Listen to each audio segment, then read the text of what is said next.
Deus Todo-Poderoso, ajuda-nos aqui, ó Pai, a transmitir a Tua palavra segundo a Tua vontade.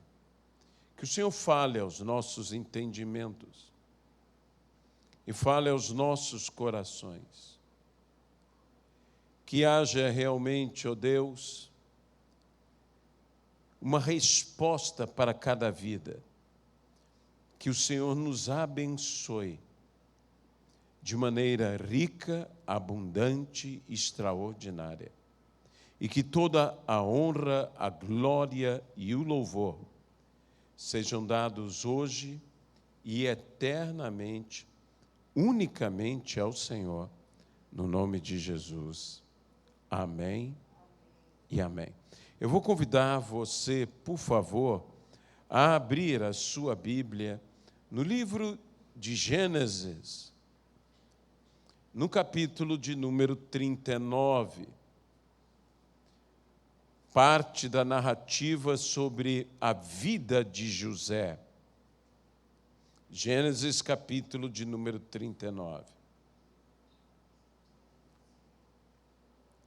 A vida de José, filho de Jacó, é altamente inspiradora para todos nós.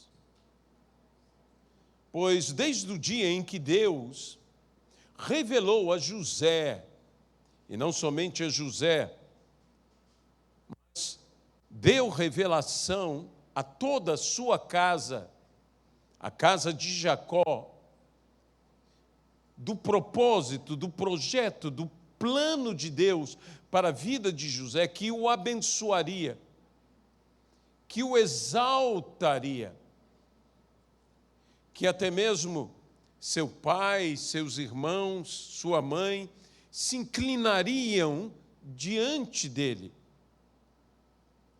Era um momento em que seus irmãos o chamavam de o sonhador. E, de fato, José era um sonhador. Mas o choque que foi a realidade para que aquele sonho se realizasse, o processo que aconteceu na vida de José e a postura que José teve diante de viver este mesmo processo é que nos inspira, é que nos encoraja. Pois uma coisa é Deus de dizer, como disse a José, eu te abençoarei. E você ser, então, abençoado. Porque o que você espera com uma palavra tão boa, uma palavra tão maravilhosa, uma palavra tão esperançosa, uma palavra tão tremenda como a que José recebeu, que realmente ele ficava como quem sonha. Eu te exaltarei, eu te abençoarei. Mas desde o dia em que Deus disse a José que o exaltaria, que o abençoaria, a vida de José foi, de alguma maneira, de mal a pior. E esse processo, nenhum de nós desejaria. Nós queremos o final de José. Nós gostamos do início de José. Mas o meio, a parte intermediária, o que aconteceu, o que o levou da casa do seu pai ao palácio de Faraó, o que o levou de ser o querido do seu pai, o amado do seu pai, a se tornar o segundo no governo de todo o Egito, a maior nação de sua época, esse processo todo que o levou para este lugar de destaque, esse não é um processo que nós desejemos para nós. E muito menos, eu creio que José desejava esse processo.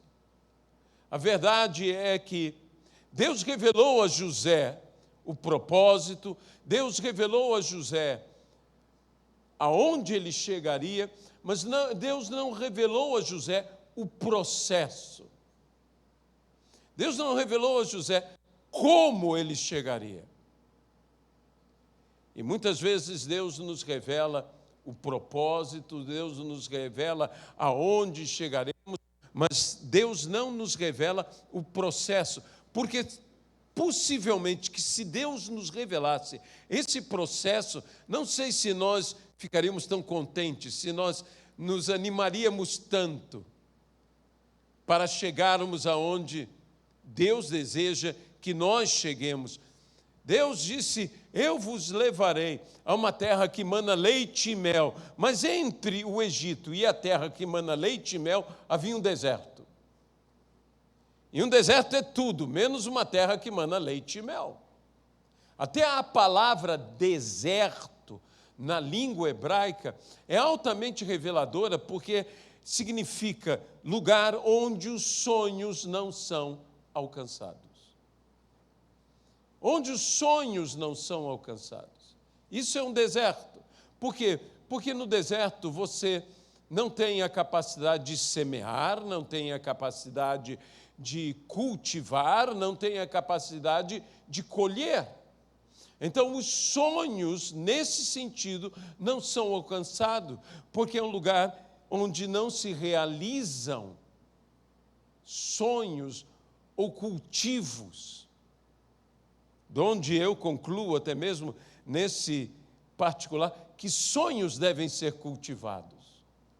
Sonhos devem ser semeados, sonhos devem ser protegidos, sonhos devem ser regados, sonhos devem ser guardados, sonhos devem frutificar, sonhos devem ser colhidos. Mas para isso, nós temos que enfrentar, antes de chegarmos à terra que mana leite e mel, e que não quer dizer que a terra que mana leite e mel é uma terra fácil. Se uma coisa que Israel mostra e mostrou é que a terra que mana leite e mel depende de nosso trabalho para manar leite e mel. Deus nos promete uma terra que mana leite e mel, mas se ficarmos de braços cruzados, nem o leite nem o mel surgirão dessa terra. Nós temos que trabalhar a terra, nós temos que cuidar da terra, nós temos que fazer com que essa terra realmente seja uma terra produtiva e abundante. Deus tem um propósito para a tua vida, que a tua vida, que o teu viver seja uma terra que mana leite e mel. Mas você terá que se esforçar, você terá que trabalhar, você terá que arar a terra, você terá que semear a terra, você terá que irrigar a terra, você terá que cuidar, que proteger, que vigiar tudo aquilo que você trabalhou, você terá que esperar ansiosamente que venham as primeiras e as últimas chuvas, e então você terá que colher, e a partir da colheita você terá que ainda trabalhar mais. Isso é a terra que mana leite e mel. A terra que Deus nos dá é terra boa. É terra que, se lançarmos a semente frutificará a 30 por 1, a 60 por 1, a 100 por 1. Mas nós devemos entender que nós temos que semear, que temos que cultivar, que temos que cuidar da terra. E aqui a palavra do Senhor nos diz algo. Em Gênesis, capítulo de número 39, diz: o Senhor era com José, e o Senhor é com cada um de nós, que veio a ser homem próspero, estava na casa egípcio, vendo Potifar que o Senhor era com ele e que tudo o que ele fazia o Senhor prosperava em suas mãos. Logrou José mercê perante ele, a quem servia, e o pôs por mordomo de sua casa, e lhe passou às mãos tudo o que tinha. E, desde que fizera mordomo de sua casa e sobre tudo o que tinha, o Senhor abençoou a casa do egípcio por amor a José. E a bênção do Senhor estava sobre tudo o que tinha, tanto em casa como no campo. Que Deus abençoe a sua palavra em nossas vidas, no nome de Jesus Cristo. Amém e amém. José era próspero. Era próspero. Por um só motivo ele era próspero, porque o Senhor era com José. Tudo que José fazia, Deus fazia prosperar. Agora, sempre me chama a atenção nesse texto, e eu quero salientar isso mais uma vez, que José era próspero, mas não era rico. Não era rico. Muito ao contrário, José era escravo. E um escravo não é dono nem de si mesmo. Um escravo não tem posses. Um escravo não tem riqueza. Mas isso não impedia que José fosse próspero. O senhor egípcio tinha posses. O senhor egípcio era rico. Mas isso não quer dizer que, por ser rico, fosse ele próspero. Ele percebeu em José algo que José tinha, que ele não tinha. E que uma vez que ele, sabiamente, inteligentemente, colocou José para administrar os seus bens, o Senhor abençoou por amor a José. Que se entenda bem, por amor a José, o Senhor abençoou este egípcio. E tudo na casa dele, tudo o que ele tinha, era abençoado.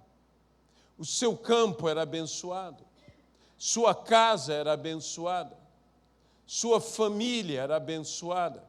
Por quê? Porque por amor a José, a bênção do Senhor chegou a este homem. Ele não deu alforria a José, ele colocou José num lugar de destaque. Ele colocou José como mordomo, como administrador de seus bens, de sua casa. José, então, vivenciou esta experiência. E nós conhecemos a história de José. Nós conhecemos como José chegou a esta casa de Potifar. Nós conhecemos como seus irmãos, depois de terem o ferido, lançaram em uma cisterna. Eu sempre digo que menos mal que estava vazia a cisterna. Mas essa palavra cisterna, na língua hebraica, porque existe a palavra cisterna para a cisterna cheia de água e a cisterna vazia, significa lugar de habitação de cobras e escorpiões. Eu não sei se os irmãos dele o jogaram ali. na esperança de até ele ser atingido por alguma cobra, por algum escorpião, e assim vir a morrer. Mas Deus era com José. Deus o guardou. Deus o guardou de cobras e de escorpiões. E a Bíblia diz: pisareis sobre cobras e escorpiões, e nenhum mal lhe sucederá. Nenhum mal lhe sucederá. Então, Deus era com José e o guardou e o protegeu. Mas ele vivia prosperidade sem viver riqueza. E a ideia de prosperidade foi tão corrompida no meio da igreja que dificilmente hoje na igreja se desvincula riqueza e prosperidade. Eu quero dizer a você que uma pessoa pode ser pobre, como José era pobre, e ser próspera, como José era próspero. A prosperidade implica, em primeiro lugar, na ideia de ser bem-sucedido. O que é e quem é aquele que prospera? É aquilo que é bem-sucedido, é aquele que é bem-sucedido. Isto é prosperar. A outra noção de prosperar é o que se mantém. Isso prospera porque não fracassa, porque não se perde, porque se mantém. É uma questão de alcançar sucesso e manter o sucesso alcançado. Não é apenas alcançar o sucesso. Isso era o que José tinha. Tudo que ele se aplicava. Se José se aplicava em cuidar de um campo, esse campo prosperaria. Se José se aplicava a cuidar de um rebanho, esse rebanho prosperaria. Ou seja, este rebanho ou este campo seria um sucesso e esse sucesso se manteria.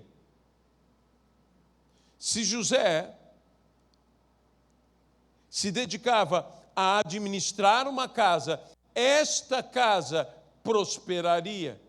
A pôr em ordem uma casa, toda a casa prosperaria. Por quê? Porque o Senhor, e não pela capacidade, não anulando a capacidade administrativa, a capacidade de inteligência da pessoa de José, mas o segredo da prosperidade de José era uma prosperidade sobrenatural, porque o Senhor era com José. E tudo o que José fazia, Deus fazia prosperar. Sabe, não haveria outro homem. Isso foi a conclusão do próprio Faraó. Aonde eu encontrarei outro homem que tenha a capacidade de administrar, de fazer prosperar tudo isto? Por quê? Porque diante de Faraó estava uma revelação que ele viveria 7 anos de abundância, sua nação, ele. Teriam 7 anos de abundância, mas seguido aos 7 anos de abundância, haveria 7 anos de escassez. E Faraó agora tem uma palavra que é dada pelo próprio José, de levante alguém para que guarde no período de abundância, para que quando passe o período de escassez, ou entre no período de escassez, vocês tenham as reservas. Faraó então diz: aonde encontraria alguém, senão em você?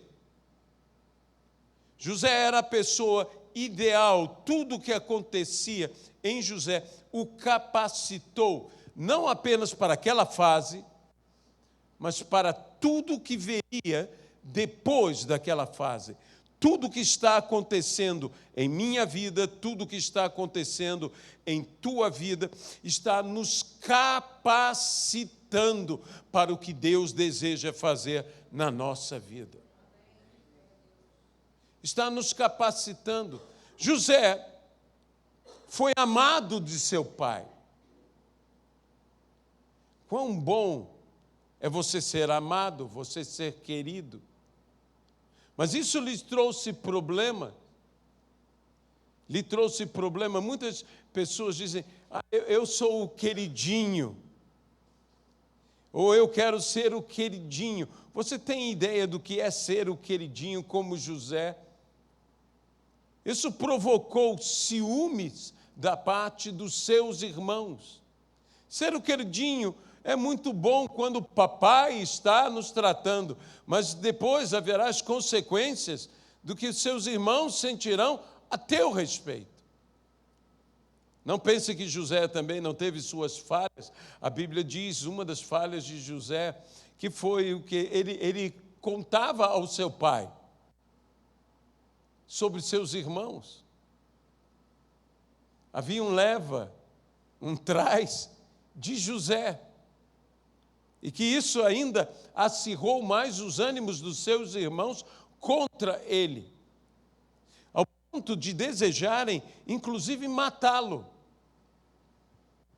Inclusive matá-lo. Por você ser amado de Deus, não quer dizer que as coisas serão fáceis. Você é amado do Pai. Mas saiba do seguinte: o Pai jamais te deixará. Em todas as dificuldades, o Pai estará presente. Em todas as dificuldades, o Pai estará com você. Em todas as dificuldades, o Pai se fará presente. Porque uma coisa é estar presente. Outra coisa é se fazer presente. O que aconteceu na vida de José afetou a todos. Não afetou apenas a José.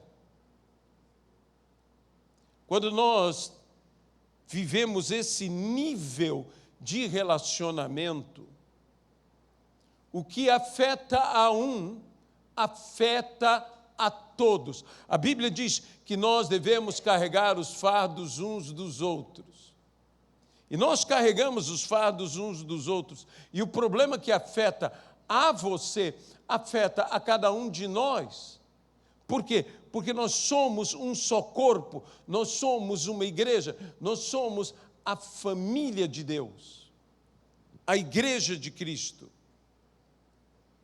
Não pense que os erros dos nossos irmãos A, B ou C, igreja A, B ou C, não afete a nossa vida. O que importa, nós não temos nada com isso. Não, nós temos sim.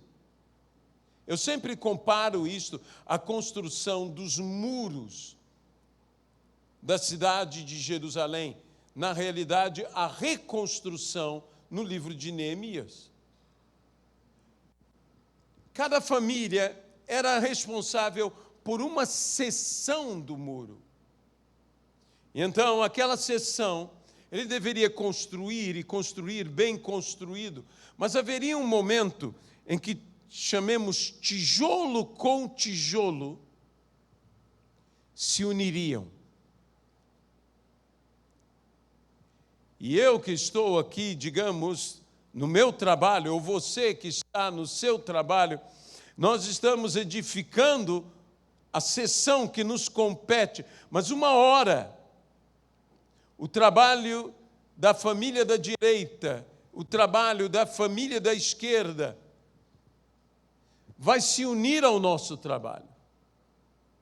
E digamos que você faça um trabalho perfeito, mas que o trabalho que o seu irmão da direita fez é lamentável. Ele está levantando um muro para que o muro caia, porque está levantando mal. Isso afetará você? Eu não posso desejar apenas fazer o meu trabalho perfeito. Eu tenho que desejar e orar para que o meu irmão da minha direita, o meu irmão da minha esquerda e os demais façam um trabalho perfeito também. Ou então eu estarei trabalhando em vão. Eu estarei me esforçando em vão. Eu preciso. E nisso nós temos que aprender a orar. Às vezes, sabe, nós somos mais críticos do que intercessores. Nós falamos igreja A, igreja B, igreja C, fulano, beltrano, ciclano, esse ministério, aquele ministério, e apontamos o dedo e falamos de erros e falamos de falhas. Deveríamos, em vez de apontar o dedo, dobrar os joelhos e interceder e orar, porque não pense que isso não vai nos afetar, isso vai nos afetar. Ou então, não somos um em Cristo. E eu creio no que a palavra de Deus nos diz, que nós somos um em Cristo Jesus. Nós somos um em Cristo Jesus. Então, o que aconteceu com José afetou os seus irmãos. O que aconteceu com José afetou o seu pai. Jacó viveu anos e anos da sua vida um luto.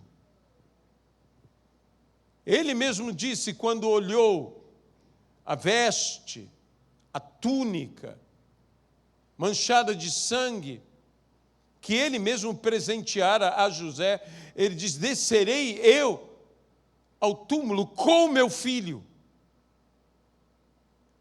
Ele decretou sua própria morte.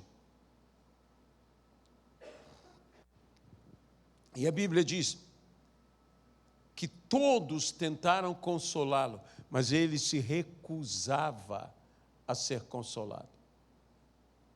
Então, Jacó viveu um tormento, viveu um luto, viveu uma tristeza, viveu uma angústia, não por alguns dias, não por um breve momento, mas por anos de sua vida. Da parte de seus filhos havia uma mentira. Eles diziam: José morreu. Eles trouxeram ali, embora eles não afirmassem, José morreu. Eles trouxeram a túnica manchada de sangue. E Jacó disse: certamente uma besta fera saiu, o arrebatou, o matou. O matou. Foi Jacó que decretou a morte de José. E o interessante é que Jacó, anteriormente, Jacó havia tido a revelação. Lembre-se do sonho ou dos sonhos que José teve sobre a lua, sobre o sol, sobre as estrelas se inclinando diante dele, sobre os feixes se inclinando diante dele. Lembre-se de tudo isto que José teve. E quem teve a interpretação? Jacó. Disse: eu, tua mãe, teus irmãos. Eu, tua mãe, teus irmãos, vamos nos inclinar diante de você, de tua pessoa. Então, se Jacó tinha tamanha revelação e sabia que era uma palavra de Deus, agora Jacó recebe uma má notícia. Ele olha aquela túnica manchada de sangue, e ele mesmo se equivoca.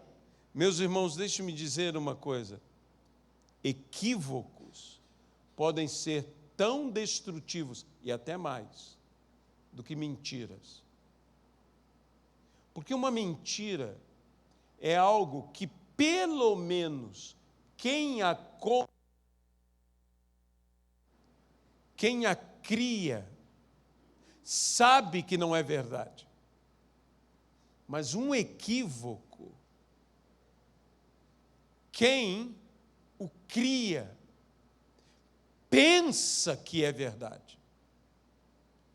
Então, um equívoco, ele é uma inverdade, como a mentira também não é uma verdade.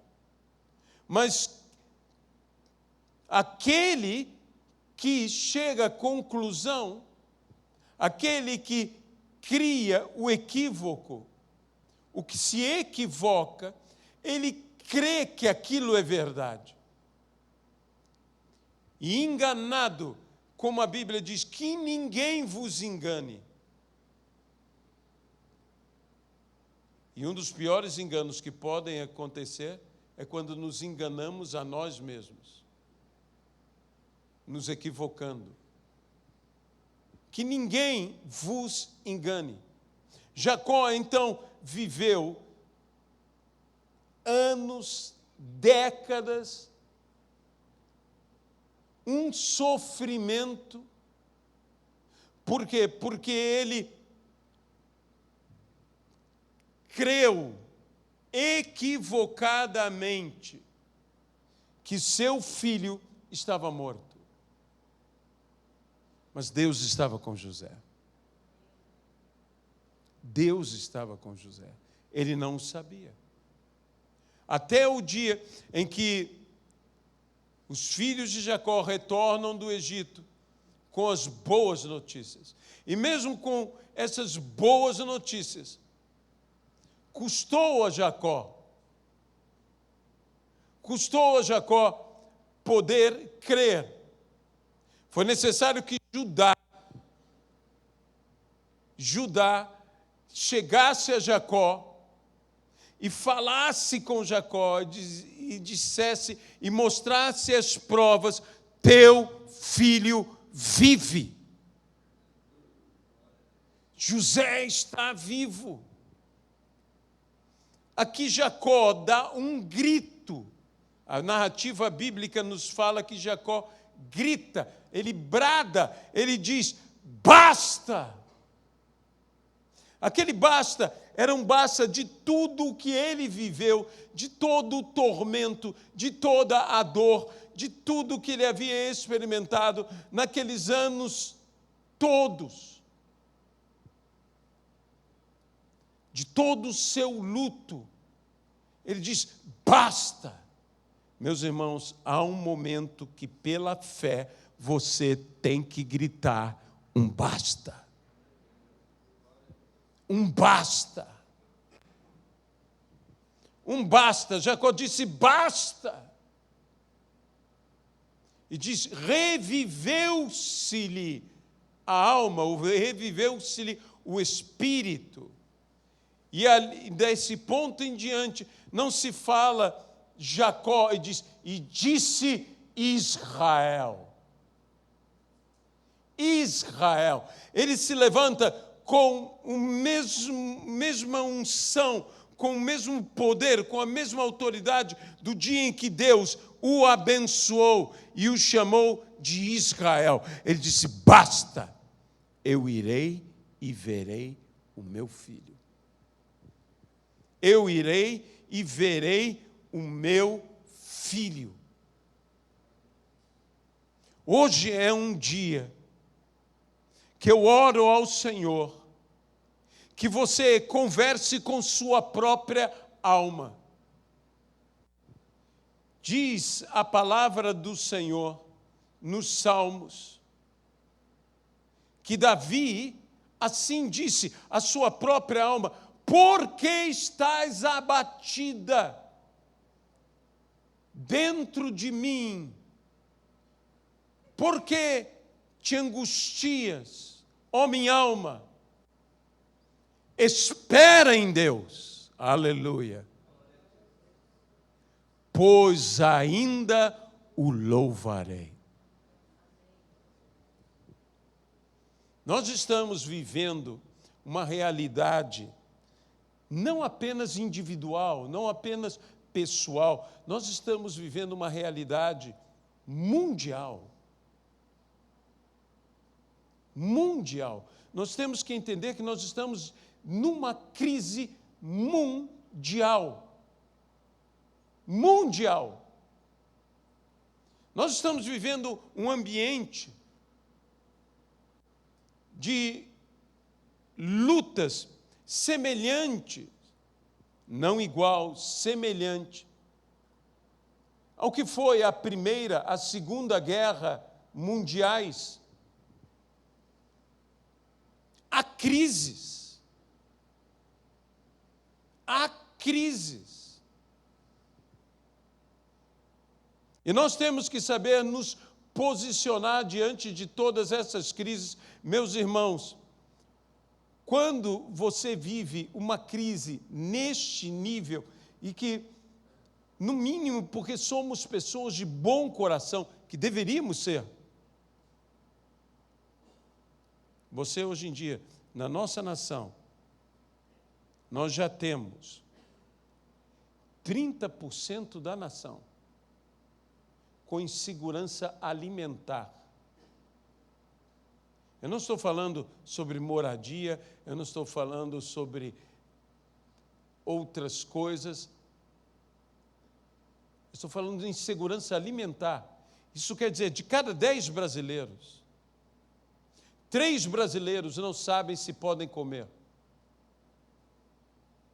Eu não estou aqui para fazer um discurso social, mas eu estou dizendo que nós estamos vivendo um momento difícil no mundo inteiro, na nossa nação, na nossa vida.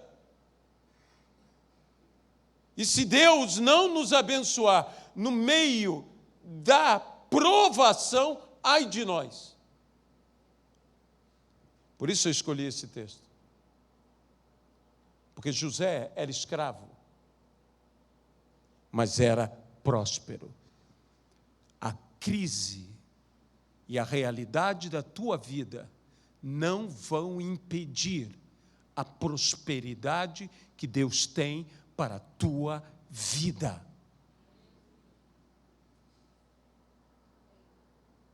Veja bem, José não disse, agora que eu sou o segundo em comando no Egito, agora eu sou próspero. Não.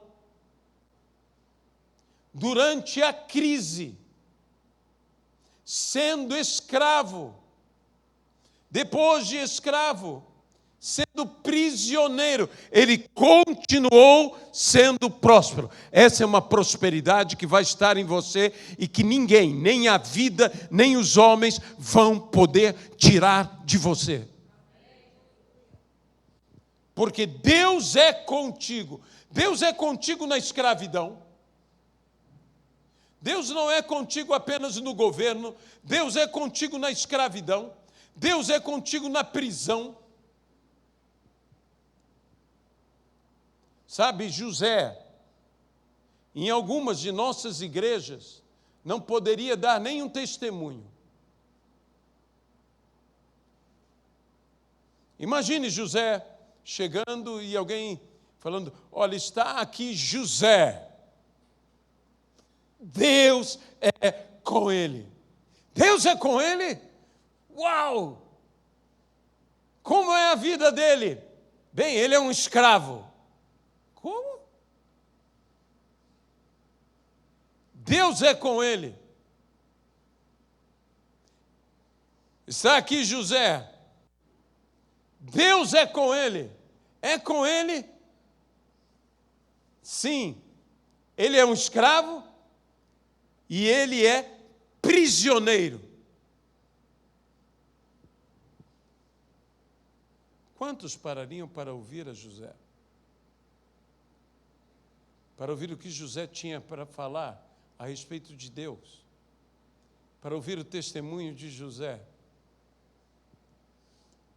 Nós queremos ouvir o testemunho do José como igreja, governador do Egito.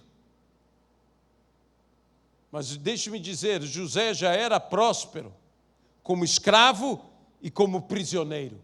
Você já é próspero, não é a tua vida que faz você ser próspero. É você ser próspero que transforma a realidade da tua vida.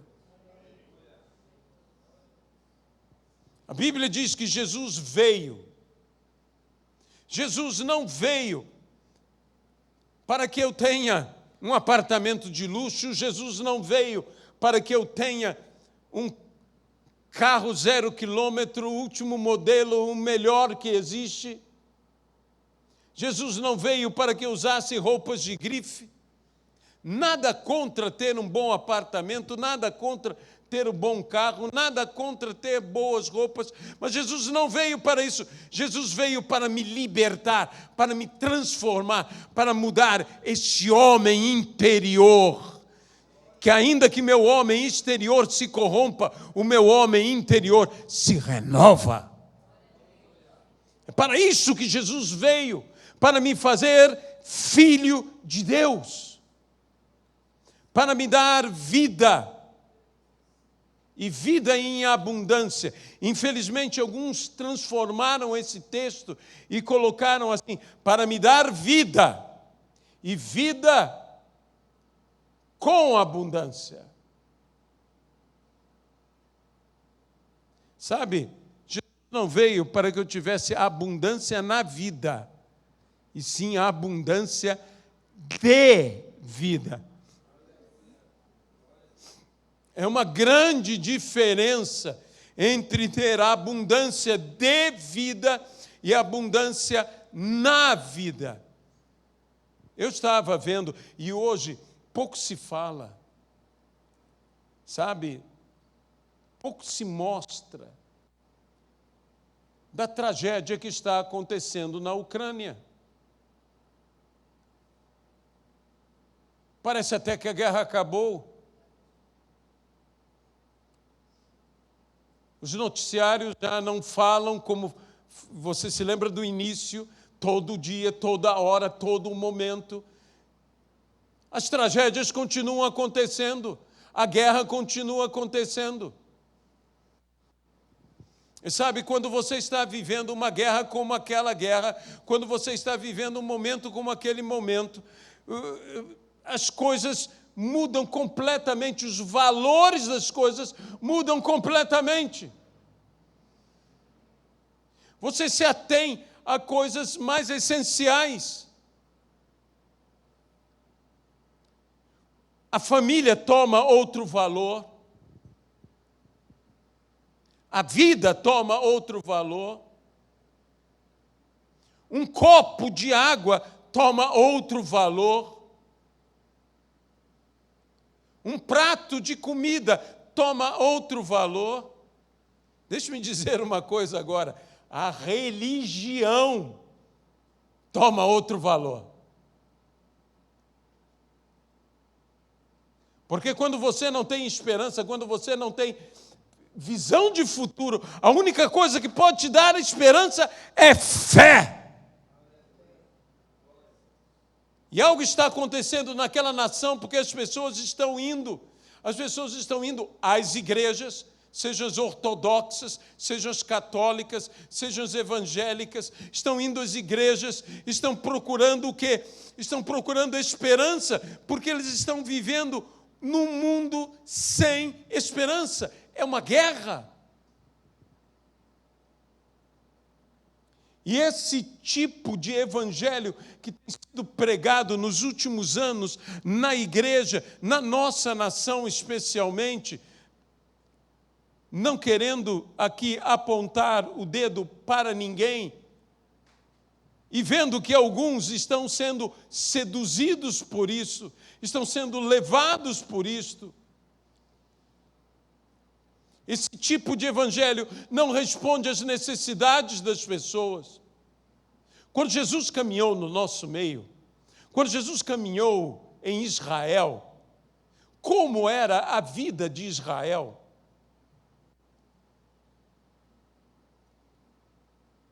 Era uma vida dura,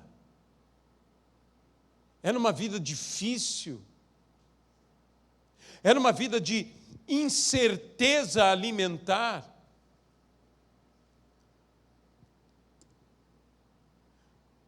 Havia uma subnutrição, era uma vida de opressão, havia uma nação dominando, eles não tinham liberdade. Você nunca achou estranho Jesus pregando nos desertos, e a Bíblia fala números como 4.000 homens, 5.000 homens no deserto? Você já andou em algum deserto? Sabe por que tem esse nome? Porque não tem ninguém lá. E se as pessoas estavam indo para o deserto, por que elas estavam ali? Elas se escondiam. Era uma crise tão grande. As pessoas não tinham uma esperança de futuro. Então, Jesus chega com uma palavra. E que palavra? Vinde a mim, todos que estáis cansados e sobrecarregados, e eu vos aliviarei. Tomai sobre vós o meu jugo, e aprendei de mim, que sou manso e humilde de coração, e achareis descanso para as suas vidas. Jesus falava para pessoas sobrecarregadas, para pessoas cansadas. Cansadas. Não foi à toa que Jesus, quando começou o Sermão do Monte, disse: bem-aventurados os pobres. Bem-aventurados os que têm fome. Bem-aventurados os que choram. Bem-aventurados os perseguidos. Aquela gente disse: essa mensagem é para mim, porque eu sou pobre, porque eu choro, porque eu tenho fome, porque eu sou perseguido. Essa mensagem é para mim. Nós estamos falando uma mensagem, e eu volto a dizer, eu quero que você, que todos nós possamos ter do bom e do melhor que essa terra tem. E eu creio que isso é vontade de Deus para todo mundo, para mim, para você, para todos. Mas as pessoas estão sofrendo.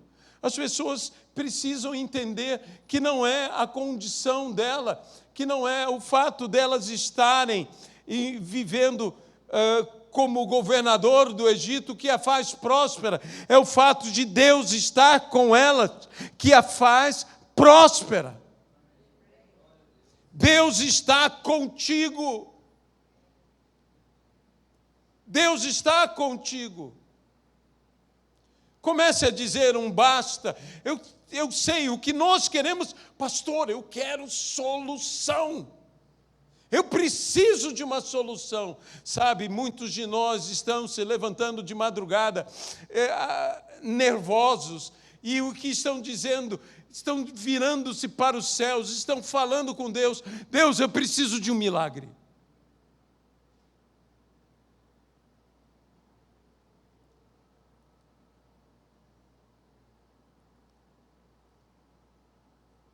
No hospital onde o Isaac está, no quarto do lado que ele está,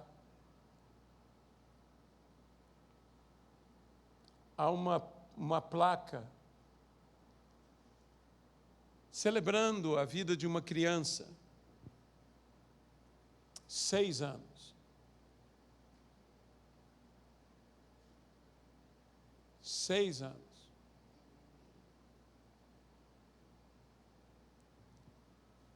Essa criança está há 6 anos internada naquele hospital.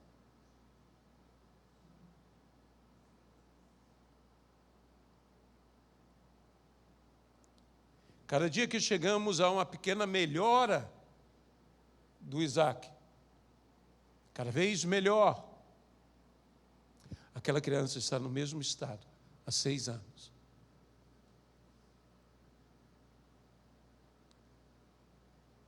O que falar aos pais dessa criança? Eles precisam de uma palavra.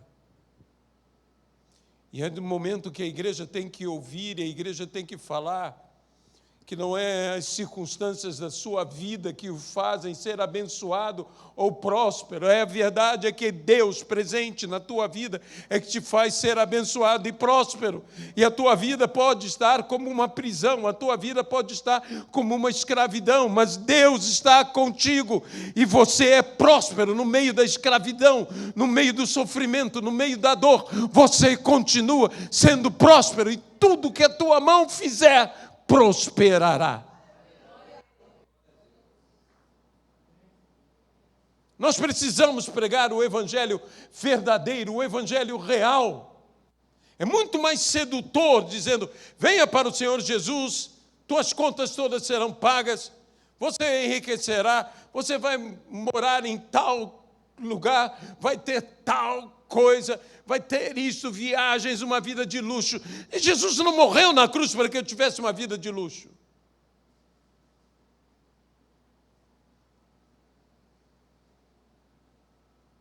Ele abençoa o trabalho das minhas mãos. Temos que voltar ao verdadeiro evangelho. Vocês concordam comigo? Temos que voltar ao verdadeiro evangelho. Jesus salva, Jesus liberta, Jesus cura, Jesus expulsa demônios. Jesus é Deus.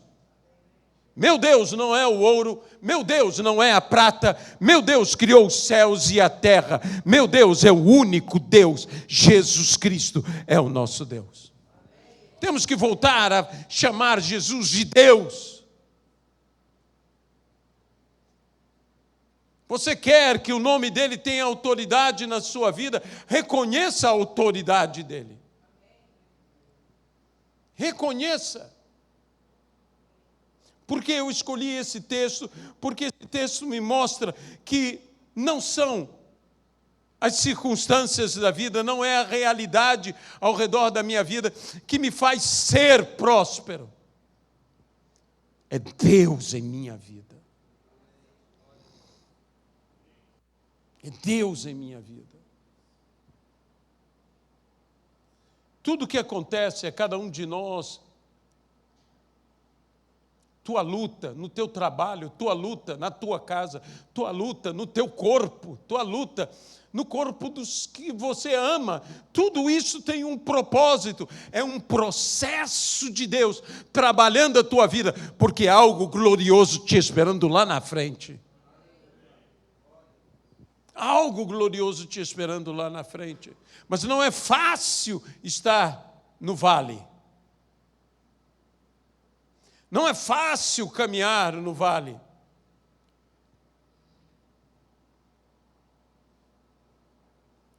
Quando um dos teus se desvia, quando um dos teus cai, quando as pessoas que você ama falham, e você vê tudo isso e diz: Senhor, eu crerei. Contra tudo eu terei fé.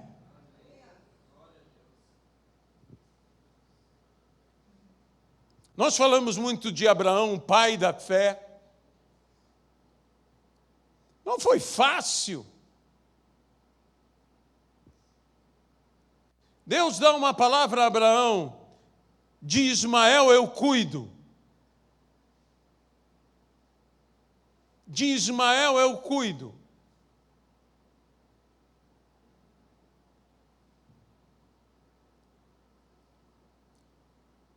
Manda Agar e Ismael. E ele lhe dá o mínimo necessário. Eu posso dizer, Deus, quando diz que vai cuidar, cuida. E Ismael está presente na nossa vida até hoje, porque Deus disse que ia cuidar de Ismael. Deus disse que ia cuidar de Ismael e cuida.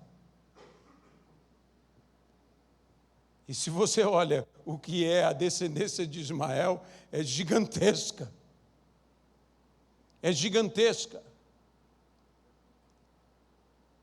Mas Abraão teve que crer.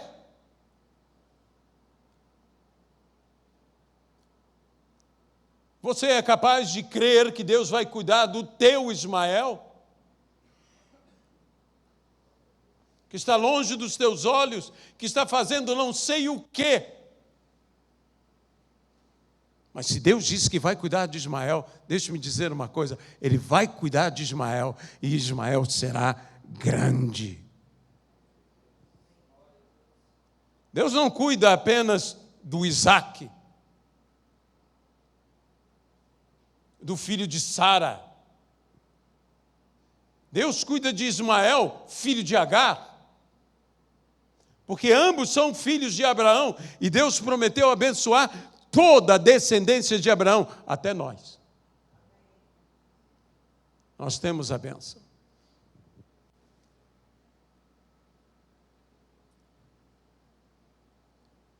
O senhor egípcio viu que Deus era com José, que veio a ser homem próspero, que tudo que José fazia, Deus fazia prosperar. O senhor egípcio viu. A pergunta que eu tenho é, e José viu? Porque o desafio não é o mundo ver. O maior desafio somos nós próprios vermos, quando estamos na realidade como José vinha de escravo, que somos prósperos. Quando você não tem fama, quando você não tem um sucesso, quando você não tem renome, quando você não tem estas coisas, quando você não tem, você tem que crer. Você também tem que ver. Não basta o senhor egípcio ver, José tinha que ver, Deus é comigo. E eu creio que José via, sabe por quê? Porque uma das coisas que mais me chama a atenção na vida de José é que nenhuma vez ele abriu a boca para lamentar a sua realidade. Ele não disse, ai de mim, ele não disse, por que isso acontece comigo, ele não disse nada disso. Nós não encontramos uma menção. Ah, pastor, você pode afirmar categoricamente que ele nunca disse, eu posso afirmar que jamais foi registrado na Bíblia que ele tenha dito. Isso eu posso afirmar. Que José suportou toda aquela provação e foi abençoado. Eu não digo que foi fácil. Aquele choro de José, a Bíblia diz que quando José chora, quando finalmente José chora, José não chorou quando apanhou, José não chorou quando foi jogado na cisterna, José não chorou quando foi vendido como escravo, José não chorou quando foi revendido como escravo, José não chorou quando viveu como escravo, José não chorou quando foi injustamente acusado, José não chorou quando foi injustamente condenado, José não chorou quando ficou na prisão, José não chorou quando foi esquecido na prisão, José não chorou, mas o dia que José chorou, eu tenho a impressão que foi o choro acumulado de tudo aquilo. E a Bíblia diz que ele chorou, e chorou tão alto, que até na casa de Faraó se escutou.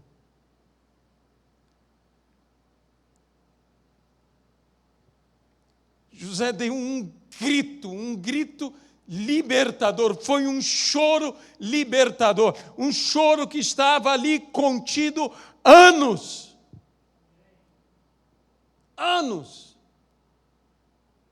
Mas naquele dia José chorou, quando viu que os seus irmãos tinham sido transformados. Deus não trabalhou só a vida de José, Deus trabalhou a vida de todo mundo. Deus trabalhou a vida de Jacó, Deus trabalhou a vida de José, Deus trabalhou a vida dos seus irmãos, os irmãos de José, Deus trabalhou a vida de Judá, como Deus trabalhou a vida de Judá. Deus trabalhou em todos. Ele está trabalhando minha vida, Ele está trabalhando tua vida. Nós vamos chegar, às vezes nós olhamos e falamos, Senhor, nos parece tão difícil. Imagine você como um escravo, imagine você nos passos de um escravo, imagine você nessa situação, imagine você, como eu vou chegar lá? Mas você vai chegar. Você vai chegar.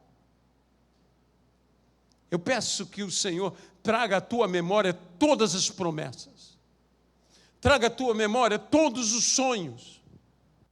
Talvez hoje você esteja vivendo, e é facilmente que muitos de nós estamos vivendo dificuldades econômicas, dificuldades financeiras, porque estamos vivendo num mundo em crise econômica, financeira, um mundo em guerra, um mundo em falta de alimento, um mundo em carência e carestia. Mas que Deus traga à nossa memória todas as suas promessas. Ele não é homem para mentir, nem filho de homem para se enganar. O que Ele prometeu, a Bíblia diz, Ele cumprirá. Ele fará. Ele quem executa em nós, tanto o querer quanto o realizar. Deus vai realizar. Deus vai operar nas nossas vidas. Deus vai fazer milagres na tua vida. Eu não estou te prometendo uma manifestação mágica. Eu estou te prometendo a bênção do Senhor. Eu peço a você que você levante suas mãos na presença do Senhor.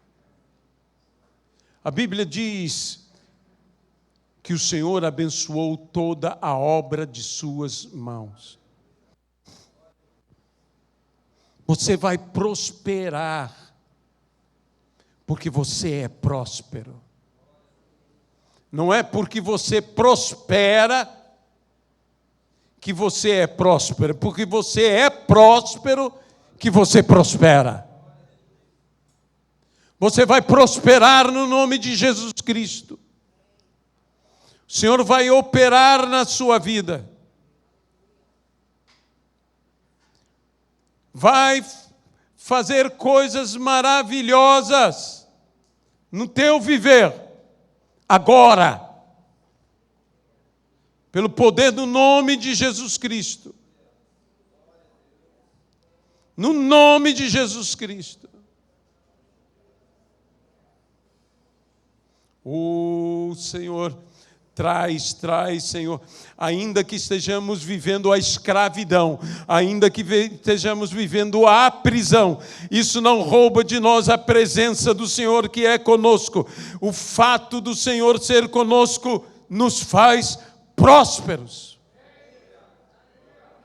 Oramos como orou o apóstolo Paulo, dizendo: faço votos que seja próspera a sua vida, como é próspera a tua alma. Sabemos que também o enriquecer é dom de Deus. Pedimos esse dom para os teus filhos. Mas o que eu peço, acima de tudo, é a tua presença. No nome de Jesus Cristo, Pai. Ainda na tua presença, Senhor, nós levantamos um clamor pela Laura, sobrinha